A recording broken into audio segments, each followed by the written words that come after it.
Kalau sekarang gitu ya, sekarang udah masuk ke Indigo gitu, pasti ada banyak banget perubahan dari yang sebelumnya developing sendiri sampai akhirnya sekarang punya tim gitu ya. Apa sih perbedaan paling besar gitu ya ketika harus masuk ke si Indigo Game ini, program Indigo Game?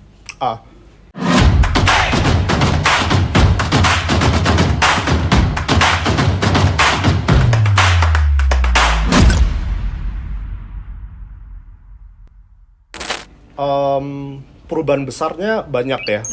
Karena tadi datangnya benar-benar dari kosong gitu ya. Maksudnya cara buat gamenya ya googling sendiri dari YouTube, nggak ada mentornya. Terus desain game juga sekedar ide doang gitu, cuma nggak ada proses balancing dan segala macam. Dari bisnis juga sekadar rilis aja gitu, maksudnya kita nggak terlalu maintain gitu kalau di awal-awal. Terus kalau udah dari Indigo, di mana udah apa ya, diwajibkan untuk membentuk sebuah tim gitu ya. Jadi udah ada bagiannya sendiri, porsinya masing-masing gitu. Banyak sekali yang berbeda. Jadi ada project manajemennya harus bagus gitu kan, buat nentuin timeline-nya dan segala macam. Terus salah satunya yang tadi dari ide dasar game itu perlu kita validasi ke market sebenarnya. Ini akan works apa enggak gitu. Jangan sampai kita udah buat game ini udah lama bertahun-tahun gitu, misalnya setahun 2 tahun ternyata nggak valid di market gitu kan. Sayang waktu, sayang uang gitu juga. Jadi banyak banget yang aku dapetin dari proses Indigo ini ya.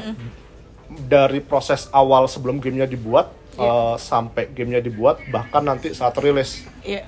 Jadi lebih proper lah sebenarnya.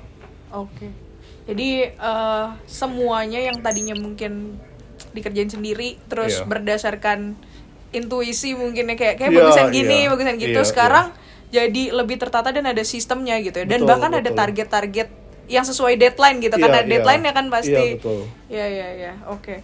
Nah, dari sekian banyak gitu ya, pasti kan di Indigo Game tuh banyak fasilitas yang diberikan gitu ya. Apa sih yang bikin Mas William ngerasa kebantu banget gitu dalam developing si Serap Games ini? Oke. Ya, kalau kita ikut Indigo kan sebenarnya kita dapatnya banyak ya fasilitas ya, baik yang materi dan tidak gitu, pengetahuan segala macam.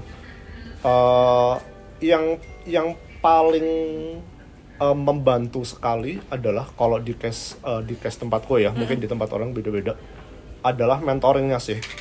Jadi karena biasanya kita cuma ada ide buat selesai gitu, kita nggak tahu cara berpikir dan execute secara profesional gitu kan. Bahkan cara codingnya aja, ya cara coding asal jalan, tapi kita nggak tahu itu efektif apa enggak gitu. Jadi secara mentoring dapat secara teknisnya, cara gambar juga, artis kita juga diajarin teknisnya, gimana bagusnya, gimana benchmarknya, terus cara cara ngehandle timeline-nya, mana yang diprioritasin dan segala macam itu juga diajarin banget gitu. Yang mana sebelumnya ya kalau ada game buat ya buat aja gitu, nggak tertata dengan rapi lah. Jadi ya menurutku beruntung banget sih bisa masuk ke Indigo itu ya. Jadi selain dikasih perbekalan juga kita lebih mantap aja gitu kalau mau ngebuat sebuah game gitu. Karena dia ngedampingin juga gitu ya, dia ngasih tahu ini bener atau salah gitu ya. Kalau boleh tahu ada nggak siapa mentor yang paling ini banget nih? Banget. Yang apa banget nih? Yang paling spesial gitu mungkin, yang sangat entah itu tegas tapi memberikan impact yang luar biasa, atau mungkin yang paling apapun lah yang membekas di hatinya Mas William. Susah nih. Jadi soalnya mentor yang sekarang yang sekarang istilahnya mendampingin kita itu bukan yang semua serba bisa juga. Jadi ada bagiannya masing-masing. Kalau ditanya mana yang paling impact, jawaban generalnya adalah semuanya impact. Karena aku nggak bisa bilang ini mentor yang code yang paling impact, tapi nggak kok, yang art juga sangat impactful gitu. Yang desain juga impact gitu. Jadi semua punya kapabilitas dan ahlinya masing-masing dan semuanya sangat berimpact sih. Jadi ini jawaban aman sih berarti. Jawaban amannya semuanya berimpact kok. Karena mungkin ya yang Indigo berikan jadinya kayak paket komplit ya. Iya, Ada betul, dari berbagai betul. sisi gitu, Iya. ada desainnya, artnya, Iya, bisnisnya dan segala macam Iya. gitu ya. Jadi nggak bisa bilang oh ini yang paling impact. Enggak juga, sebenarnya semuanya impact kan. Selain jawaban aman, emang Indigo memberikan sesuatu yang komplit Iya, gitu ya. iya, betul. Oke, nah selama perjalanan bikin startup gitu ya, apalagi nih startup perdana kan yang dibuat gitu ya si Betul. Startup Games ini. Apa sih kesulitan yang bikin kadang mau nyerah gitu? Oh, wow. Atau nggak pernah nyerah? Kebetulan aku tipe orang yang hajar-hajar aja gitu. Oke. Menarik. Kalau dibilang menyerah, sekarang sih belum ya. Belum. Nggak tahu nantinya. Cuma kadang gini, kadang kalau kita ngebuat produk atau usaha gitu, ada waktu dan ada cost yang secara nggak langsung dikeluarin gitu ya. Yes. Jadi kesulitannya adalah saat yang kita buat, aku ngerasanya harusnya ini bisa lebih cepat gitu, biar outcome-nya datang ke kita lebih cepat. Kayak yang tadi aku sempat bilang gitu ya, jadi jangan sampai kita udah ngebuat bertahun-tahun ternyata itu nggak valid, itu sayang banget gitu dari sisi time dan cost-nya gitu sih. Dan karena kita masih indie ya, Iya. scope-nya masih kecil, kesulitannya justru kalau aku di manage timnya. Oke. Jadi ya kalau masalah aplikasi kan jalan berarti oke gitu ya, error berarti dibenerin. Iya. Kalau manage tim dan orang tuh challenging banget justru, bener. karena sifatnya beda-beda, Iya. kebiasaannya beda-beda gitu sih. Dan nggak bisa ketika kita nggak cocok atau kayak ada sesuatu yang salah dengan orang itu, kita nggak bisa semena-mena langsung kayak udah cut off gitu, pecat Betul, gitu. betul, Dan atau betul. kayak nggak bisa lo kerja kayak gini kayak gitu Iya, kan. iya, karena sifat orang beda-beda. Iya, bener. Jadi ada yang biasanya saya kalau orangnya keras, saya bisa ikut keras. Tapi kalau orangnya baru mau aku omongin dikit udah down, nggak tega jadi contohnya. Takutnya tambah kena emotional damage gitu kan jadi. Oke. Nah, ada tips ini nggak Mas William untuk kayak managing people gitu, karena kan ya challenging kan ya. Betul. Dari nggak ada tim jadi punya tim yang cukup banyak gitu ya, 5 orang gitu. Ada nggak Iya, tipsnya? iya. Sekarang pun sebenarnya masih tim kecil sih. Kalau gimana tipsnya, yang pasti kita harus tahu masing-masing personal orang dulu, karena cara handle orang beda-beda, nggak bisa disamain gitu ya. Kalau aku sebenarnya tipe orang yang kerjanya lumayan lumayan ya serabutan, apa aja dikerjain gitu, mau lembur nggak masalah gitu. Cuma kan nggak semua orang kayak gitu, jadi nggak bisa aku paksain kamu harus lembur, kamu harus berapa jam kerja gitu. Jadi buat nge-handle-nya, kalau sekarang aku lihat masing-masing orangnya, dari situ bisa kelihatan buat istilahnya utilize orang ini yang terbaiknya tuh gimana gitu. Oke. Jadi mungkin ada orang yang dia on-nya baru malam gitu ya. Biasanya kan banyak orang-orang yang kerja malam baru on gitu. Iya. Jadi mungkin akan aku update-nya ya malam gitu. Oke. Terus ada yang memang bisa dari pagi, ya kita update-nya pagi. Cuma kita akan nentuin waktu bareng-bareng. Tetap aku sediain tempat buat kita kayak retrospektif gitu sih. Oke. Jadi kalau di Agile gitu kan, metodologi, kita ada yang namanya retrospektif, kita kumpul bareng, kita bilang kesulitannya ada apa dan segala macam, dan no hard feeling gitu dengan apa yang kita omongin. Dari situ biasanya muncul unak-unak lah. Oke. Dan makin tahu juga kan, jadi ini ternyata orangnya nggak bisa diginiin gitu. Iya. Ternyata orang ini bisa diginiin atau segala macam gitu. Oke. Berarti yang kulihat sih Mas William itu ada pendekatannya gitu ya, pendekatan. Iya. Terus itu juga pasti kan butuh waktu yang cukup lama gitu ya untuk mengenal karakter masing-masing anggota tim gitu ya, sampai akhirnya bisa bikin sistem yang menyesuaikan dengan semua anggota gitu ya. Walaupun tetap ada pasti sesuatu yang mandatori gitu. Ya tadi salah satunya retrospektif gitu yang akhirnya membuka karakter masing-masing orang. Iya, secara tidak langsung dan tidak sadar mungkin dia jadi benar-benar. Gitu. Padahal ya kita mungkin ya as a leader gitu ya udah mencoba menerka-nerka gitu ya. Kalau kayak gini karakter orangnya seperti ini. Betul. Tapi tim mungkin nggak ngerasa gitu karena ya Iya, emang iya. itu sesuatu yang dia bawa dari lama. Betul, iya. nggak sadar ya deh. Nah, untuk ya pengembangan startup, pengembangan tim dan segala macam, aku tuh sempat ngepoin dulu nih riset-riset sedikit ya terkait Mas William gitu ya. Yeah. Dan yang uniknya gitu ya, ketika aku melihat track record di LinkedIn gitu ya, ternyata dulu itu Mas William ngerjain banyak hal di industri yang berbeda-beda. Bener?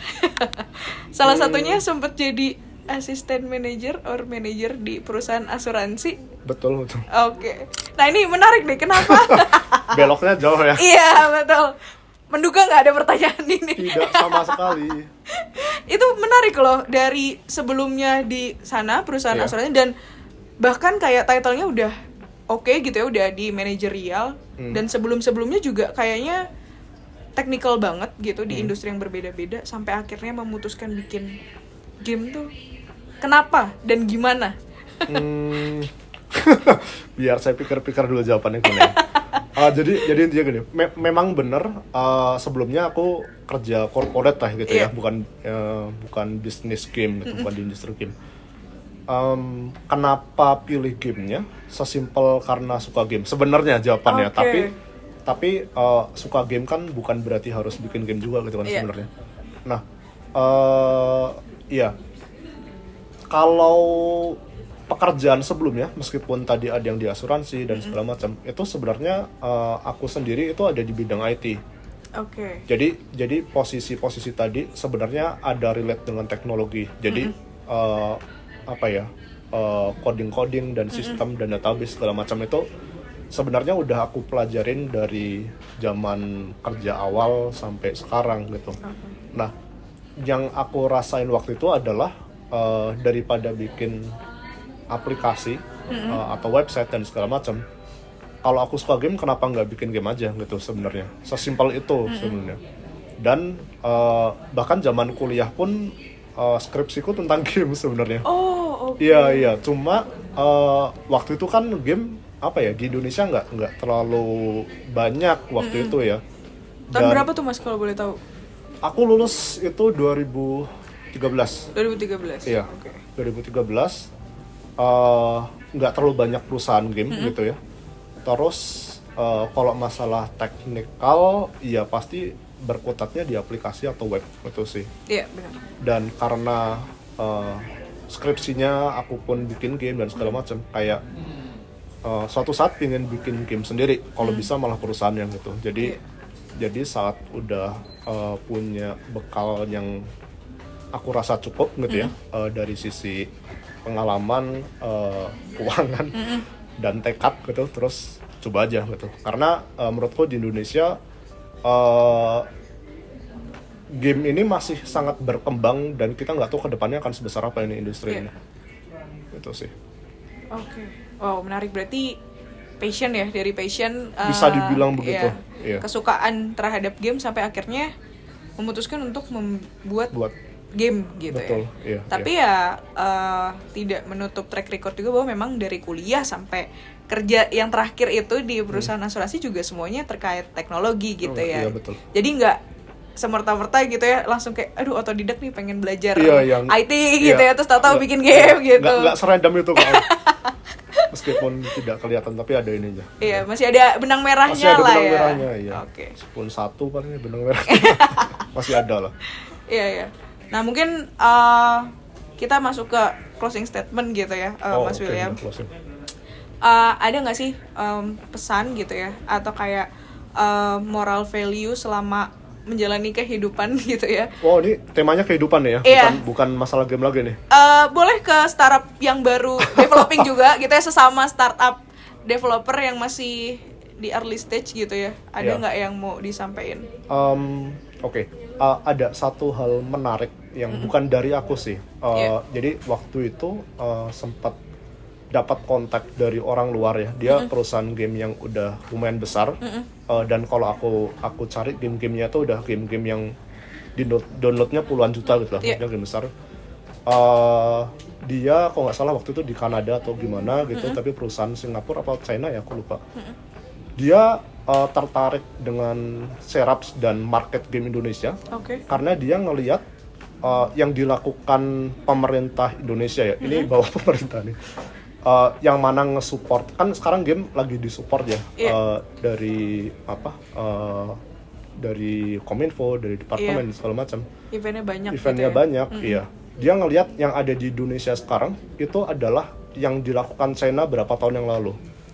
Jadi dia dan perusahaan dia itu yakin market share Indonesia dan perusahaan-perusahaan Indonesia itu bisa berkembang, mungkin bisa besar juga dengan China sekarang. Jadi industri game itu memang kedepannya diramalkan akan cukup populer dan cukup besar di Indonesia gitu. Jadi kalau bagi aku sendiri juga masih belajar sebenarnya, jadi nggak terlalu berhak juga mengatakan itu, tapi industri game di Indonesia akan sangat berkembang sampai tahun-tahun ke depannya, karena dari orang luar pun ngelihat market Indonesia itu market yang sangat besar, dan dia ngelihat pola yang sama dengan yang terjadi di Cina berapa tahun yang lalu. Makanya ya kalau mau buat industri game, mau bikin game studio, mulai aja, kesempatannya masih terbuka sangat luas gitu ya, dan segala macam. Dan ya itu tadi, kita nggak tahu berapa tahun lagi itu nanti akan jadi sebesar apa industri ini di Indonesia. Berarti membuka peluang gitu ya buat semua teman-teman yang tertarik dengan industri game, pengen bikin startup game, atau mungkin sekarang udah mencoba develop gitu ya. Potensinya tuh besar banget, karena ya tadi Cina tuh udah melakukan ini beberapa tahun yang lalu gitu ya, polanya sama. Bilang polanya sama ya. Dan di Indonesia baru terjadi gitu, sedangkan di Cina udah sukses gitu. Jadi kayak mungkin dari prediksi orang tersebut tadi yang tertarik dengan startup games itu akan ada kesuksesan besar yang sama gitu ya, yang terjadi di Cina juga gitu ya beberapa tahun lalu. Kemungkinan itu adalah yang dilihat orang-orang. Ini menarik. Nah, mungkin buat Leapers nih yang selalu suka main game gitu ya, coba mungkin bisa beralih ke pembuatan game. Daripada main, buat aja. Iya, daripada main terus ngeluh-ngeluh gitu ya. Oh, ini kurang fitur ini atau jelek dan segala macam. Coba bikin aja sendiri gitu ya. Terus kepoin Indigo Game Incubation gitu ya. Siapa tahu bisa ketemu juga nih sama Serap Games gitu ya. Pasti masih ada di tahun depan gitu kan, masih di program gitu, dan bisa ikutan daftar juga di programnya Indigo Game Incubation. Nah, thank you banget nih Mas William gitu ya. Aku nggak tahu ini udah berapa lama kita ngobrol, tapi seru banget gitu ya ngobrolin soal games hari ini, karena ini hal yang baru juga buat aku gitu ya, mengetahui industri game dan sekaligus menjadi startup game pertama yang diundang ke Founders Backroom. Semoga ada lagi gitu ya. Ya, jadi saling menginspirasi satu sama lain gitu lah ya. Thank you sekali lagi Mas William, semoga kita bisa ketemu di lain kesempatan. Dan thank you juga buat Leapers yang udah selalu nonton Founders Backroom gitu ya. Tetap stay tune gitu ya di YouTube channelnya Indigo Telkom. Dan sampai ketemu lagi di Founders Backroom berikutnya. Selamat siang semuanya, bye.